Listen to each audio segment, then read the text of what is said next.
Well, this has been a fast-paced investigation which really has developed throughout today. You can see behind me that the police remain outside Anne Widdecombe's property. There is a significant police presence. In the last couple of minutes, I saw through the cordon there a forensic van with forensic work continuing inside.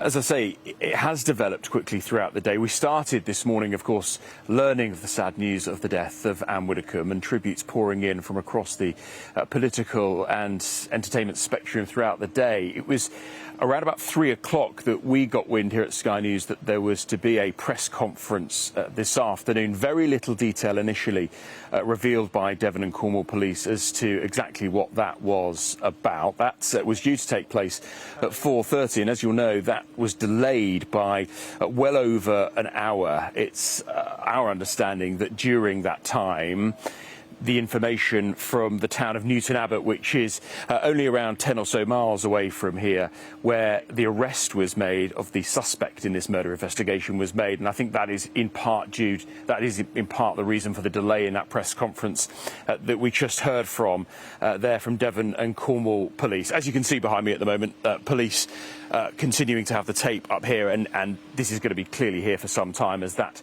investigation work continues, that forensic investigation work continues. You can just about see some of the windows of Anne Widdecombe's home behind me open here, and of course officers going in and out. I think it's probably just worth at this point tonight taking a step back and really recapping how all of this unfolded over the last 24 hours or so, because actually this was yesterday that police were called by ambulance services yesterday morning, and that is when officers found the 78-year-old former Conservative minister dead in her home. She had suffered serious injuries, and that is then, of course, it was 24 hours or so later that that information was released to the public. It is then, of course, when we learnt this afternoon that this had become a murder investigation. And in that police press conference confirming, as I said, that a 26-year-old male from the town, the market town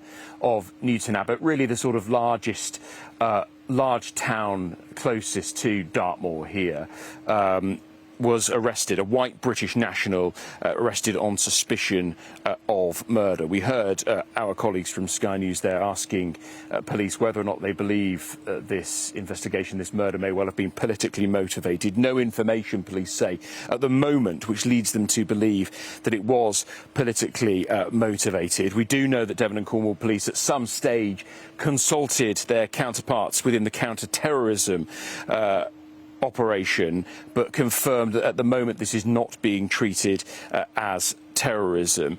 There was an appeal, of course, at the start of today for CCTV, a portal indeed set up for people to search and send any information they had. This is a rural area. We're only a mile or so away from Hay Tor, the sort of focal point of the national park here in Dartmoor. There are just a handful of houses on this very rural lane here where Anne lived.